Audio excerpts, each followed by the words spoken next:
Tonight's Vegas Nation Raiders 2020 Draft Special is presented to you by AHE Windows and Doors. Quality you can afford.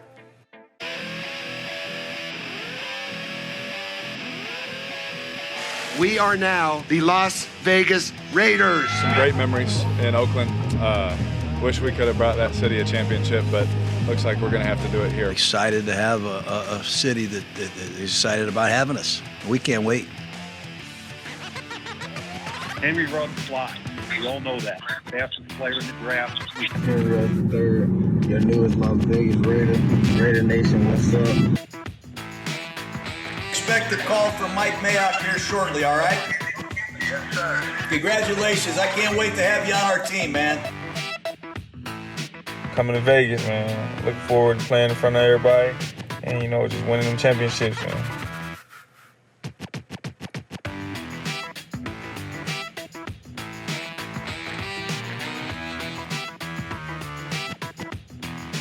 We're going to pull the trigger and make you a Las Vegas Raider. Congratulations, Amit. Welcome in, everyone, to our Vegas Nation Raiders 2020 Draft Review. The Raiders drafted a total of 7 new players to add to the team's roster, and we will be helping you break down what each one of those players will bring to the city of Las Vegas. Well, the 2020 NFL Draft will definitely be a moment in sports history to remember. The virtual draft gave us behind-the-scenes looks of how some of the biggest names in pro football operate. We saw war rooms to remember and ones we hope to forget. From Cardinals head coach Cliff Kingsbury's ridiculous house. Look at him lighting up the outdoor fireplace in broad daylight. Come on. Meanwhile, poor Bengals head coach Zach Taylor looks like he's ready to help you book your hotel visit as opposed to drafting the first overall pick. And we cannot forget to mention the Titans war room. We're just going to leave that one here for you to enjoy. Well, before we get going, let's go ahead and hear some of the best draft calls that the Raiders made that changed these young men's lives forever. Henry, this is Coach Gruden with the Las Vegas Raiders. How you doing? Hey, we're on the clock, and we're thinking about making you the first draft choice in the history of the Las Vegas Raiders. Are you interested in playing for us? I'm going to let you enjoy this, and we'll be back in touch with you. All right, man. I'm going to call Mike Mayock. I'm going to tell him that we're going to turn the pick in. Hey, are you better than Okuda? You got right. You're going to have to prove it a lot to everybody, man. But congratulations. Certainly, congratulations, Lynn. All right, man. Love you, pal. We'll be in touch. Way to go. See ya. Who is it, bruh? Who is it, bruh? Raiders.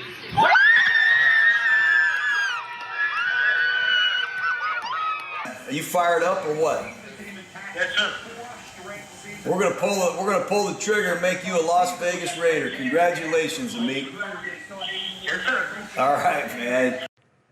Great stuff there from the Raiders. Let's go ahead and bring in sports columnist for the Las Vegas Review-Journal, Ed Graney, and Raiders beat writer Vinny Bonsignore. Fellas, the Raiders drafted 4 offensive players, so let's start there. Vinny, why such an emphasis on targets for Derek Carr this year? Well, this is all about the Raiders scoring points. They were pretty darn good at gaining yards. They had the 11th most offensive yards in the NFL, but when it came to actually scoring points, they were 8th worst or 9th worst in the NFL, 19 points per game. That's not going to get it done. So they had to figure out ways to diversify their offense, to add weapons, to make sure that they make those yards count by actually getting the ball in the end zone. Now you have a guy like Henry Ruggs who could stretch a field and hurt opposing defenses on fly sweeps in the middle of the field. Brian Edwards, a big, huge target that could go get the ball. He could work the middle of the field. He's really good in the red zone. And then LYNN BOWDEN, kind of a do-it-all, sort of Percy Harvin kind of a guy that you could put the ball in his hands in all sorts of different ways to put pressure on a defense. So this is about the Raiders, again, trying to get the ball in the end zone more. They were not good at doing that last year, and they have to get better. Yeah, Ed, well, following up with that, it is no secret that the Raiders are playing catch-up to the defending Super Bowl champs and the Kansas City Chiefs. Heck, even Mike Mayock knows it, the GM there with the Raiders. Do you think that the Raiders picked up the right guys offensively to help them be competitive against their division rival? Well, we're going to see when their world is not virtual and they actually get on the field, and that's what drafts are about. How are they when they translate?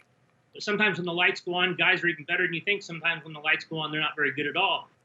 What they did mostly is they drafted guys that fill spots where they were bad last year. We don't know how good they are yet as players. But exactly with Ruggs. Ruggs is a speed guy. We know it from his 40 time. He's the fastest guy in the draft. What does that mean? Probably means a lot for Henry Ruggs, but more so, Cassie, it means something for the entire offense. Speed like that opens everything up.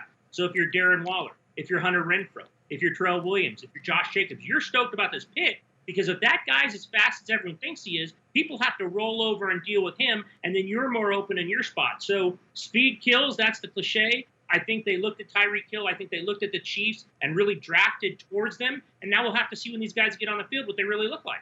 Yeah, Vinny, I think we touched on him a little bit, but LYNN BOWDEN Jr., really a guy that I want to emphasize here. Mike Mayock called him a joker, somebody who can do multiple jobs for the Raiders. How can a player like that really thrive under John Gruden? Well, I mentioned Percy Harvin, and I think that's the comp. I'm not saying that he is Percy Harvin. He was pretty spectacular and special when he was right and when he was healthy. But he definitely, Bowden profiles as that type of a player. You can hand it off to him. You can throw it to him. You could ask him to actually throw it. He's really good on special teams, so punt returning is going to be a big part of his game. But he's somebody that when he's on the field, the defense has to account for him, and whether it's as a pass weapon or a run weapon or a throw weapon, he's going to make defenses figure out what it's going to be and have to pay attention. And I think Gruden is going to have some sleepless nights thinking of all these ways to be able to use him and Ruggs and Edwards as well. But he's going to be able to do a whole bunch of different things. That's why they call him a joker. All right, guys. Well, we will see what happens come the 2020 NFL season. Well, coming up next, our very own Heidi Fang and Adam Hill will break down the defensive guys the Raiders selected as part of this year's draft class. Stay with us. Henry Ruggs flies. We all know that. Fastest player in the draft. We think he changes what we do offensively. And Brian Edwards is the opposite. Big, physical, tough. We love the physicality he brings. So we feel like we brought in two distinctly different wide receivers. And again, I keep saying that I trust in John Gruden and what he does on offense. He understands how to use these guys and put them in the best position to make plays. On defense, we think Arnette's one of the toughest kids in the draft at any position. You find a corner with his instincts and toughness. We loved him. We just thought he was a special football player. We really wanted to get that Clemson guard. And he was a guy that we had on our board for yesterday. Depending on how the board fell, we would have taken him in the third round. So at the end of the day, I think we're getting faster on both sides of the ball. We got a bunch of really competitive kids in this draft so far, and that's what I think we're most excited about. Thank you for joining us for our Vegas Nation Raiders 2020 draft review. I'm your host, Cassie Soto. Well, you just heard from Raiders general manager Mike Mayock and his thoughts on his second draft class at the helm of the Silver and Black. To go more in depth there on the Raiders defensive pickups, let's go ahead and bring in Vegas Nation podcast host Heidi Fang and NFL reporter Adam Hill. Heidi. Thanks, Cassie. So, Adam, of course, like Cassie said, they are looking to get faster, stronger, better on defense. They picked up two cornerbacks and a linebacker from Clemson in Tanner Muse. At first, at 19, they took Damon Arnette, the cornerback out of Ohio State. While he posted a 4.56 40, he did mention that he had suffered some injuries that could have been the reason for his slower time there that he posted. Because in the AFC West, you're going to have to be really fast to be able to keep up with the likes of guys like Tyreek Hill. And then at the bottom here at the draft in the fourth round, they go and get Amik Robertson, a guy out of Louisiana Tech who's really impressed with his physicality. Adam, what are the Raiders getting here on defense, and who of these picks were you most impressed by? Well, I love the Amik Robertson pick. I think that's a guy who's going to be physical, who's going to be a guy that plays with a lot of swag out there. He's going to be a fan favorite, no question about it. So that's a guy that I look at and think that is a steal in the draft where they got him, and I think they're really going to like what he can do. As far as Damon Arnette, I think there's a lot of questions about the athleticism. You mentioned the slower 40 time. There's a lot of questions about him, but his productivity was great. He was a great cover guy, has really good numbers if you look at the Pro Football Focus breakdown, that sort of thing. I will say he had Chase Young chasing down quarterbacks and putting pressure on guys. We didn't have to cover very long. Same thing Joe Kuda benefited from. So we will see if it's the productivity, the tape that tells the story, or if it's the questions about his athleticism that hold up in the NFL. Well, Tanner Muse is an interesting pick because though the Raiders are listing him linebacker right now, he's also played safety as well. He posted a 4.41 on the 40 time, so that's like really incredibly fast there. What did you make of Tanner Muse and what you've seen from him on tape? Yeah, I think he really surprised people with what he did at the combine, but he's a guy who I think not a lot of people understand what his position is between linebacker and safety. He's absolutely a special teams guy right now, and he knows that. He went into the draft and said, "Hey, listen, I'm there to be a special teams war daddy."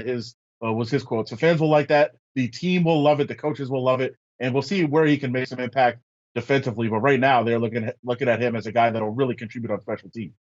All right, Adam. Thanks so much for that. Back to you, Cassie. Thank you so much, Adam and Heidi. Well, we do have some of the best writers on our staff who have been covering the NFL for years, so it is only fair to get their final grades on the Raiders draft class this year. Let's go ahead and start with Adam Hill. We just heard from him. He's giving this class a C, a passing grade depending on which teacher you ask. Adam doesn't mind the Ruggs pickup, but thinks that the Raiders should have taken a better look at Jerry Jeudy or CeeDee Lamb, being that both were on the board when the team picked up at 12. As for the 139th overall pick, Adam says that Amik Robertson could be an absolute steal from this year's class. Let's go on over to Ed Graney, sports columnist for the Las Vegas Review-Journal. Ed is taking a different route here and is giving this draft class an incomplete. Tough grader, this guy. Almost as much as he hates star ratings, Ed says he puts zero stock into draft grades. On paper, the Raiders did fill some gaping holes,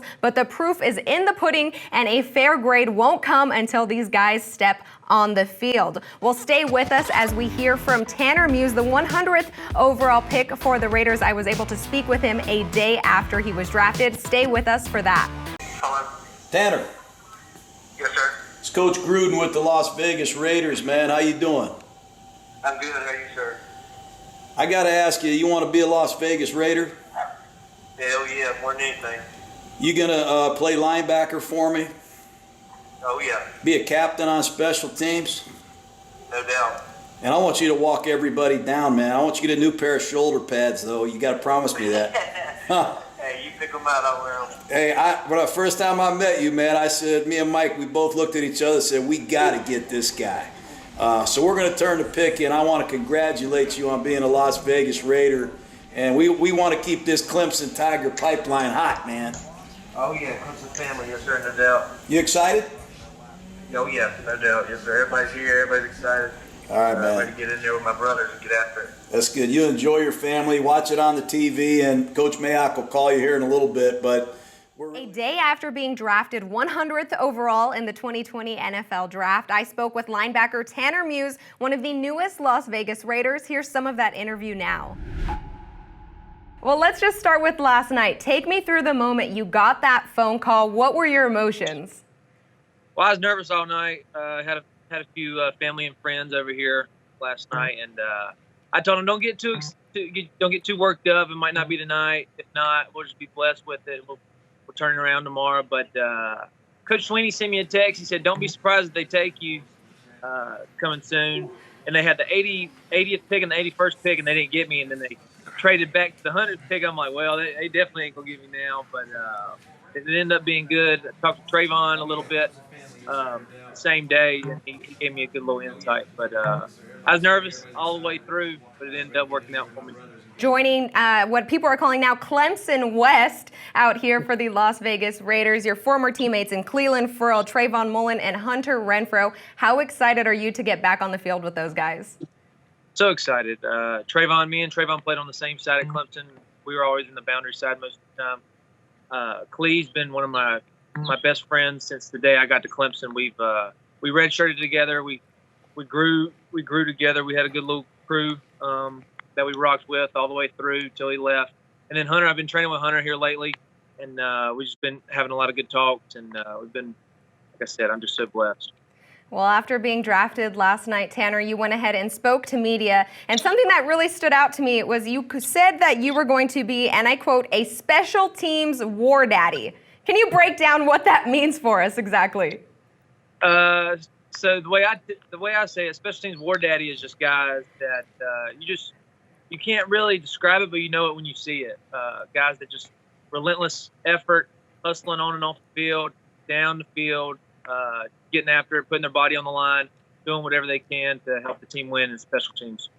Well, now officially a Las Vegas Raider. Tanner, I have to ask, have you even ever been to Las Vegas? No, I have not. I see all the movies. It looks like a lot of fun. But I know it's business when I get there. We'll save the fun for after the season. But it's all work when I get there. All right. Well, maybe if you get here a little bit sooner, we'll see what sort of state we're in when the time comes. What are sort of some of the things that you're excited to see for the very first time? Obviously, Allegiant Stadium has to be pretty high up on that list. Yeah. The stadium, I quoted, looked like the Death Star. So super excited to show my dark side in there. So I'm excited for that.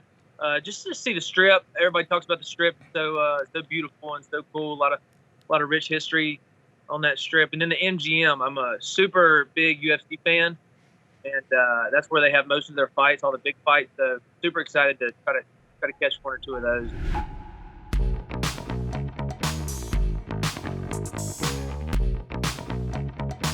For all your Raiders news, like us on Facebook, download the Vegas Nation app, and go to vegasnation.com. When we come back from break, we'll give you a look at what's ahead for the Las Vegas Raiders.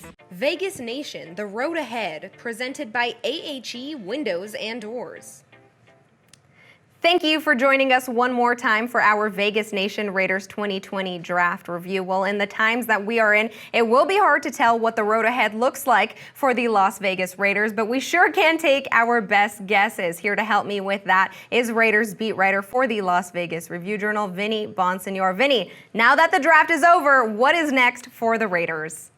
Well, they don't waste any time, that's for sure. They began their offseason program today.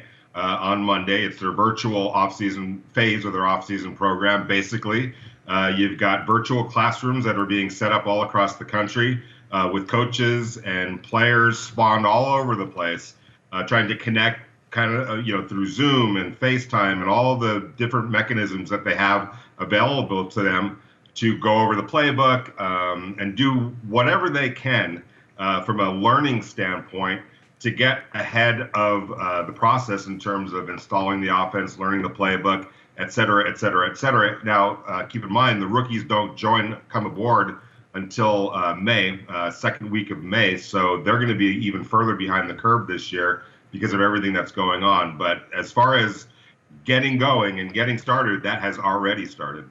Right. Well, you mentioned those rookies, and if things were quote-unquote normal right now, they would be making their way to Raiders headquarters. They'd be giving us those press conferences and the brand new Las Vegas Raiders hats there. They'd also be preparing for rookie camp within the next few weeks. Without that sort of introduction, Vinny, how do you see that really affecting their start into the big leagues?